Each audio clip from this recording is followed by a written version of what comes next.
Hello everyone, welcome back to our YouTube channel Login Aid. Today in this video, I'm going to show you how to delete previous resume in LinkedIn. To delete previous resume in LinkedIn, you need to first open your LinkedIn application on your mobile phone. Now make sure that you are logged into your LinkedIn account.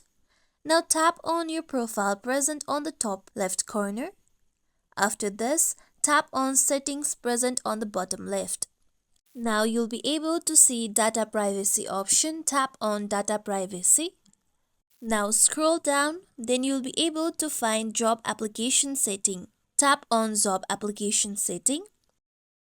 You'll see the resume you have used to apply on job. As LinkedIn saves resume if you have the toggle next to save resume turned on.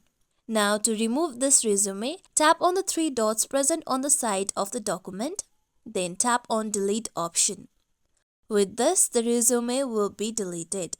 Now if you want to upload a resume on your LinkedIn, then you can tap on upload resume button.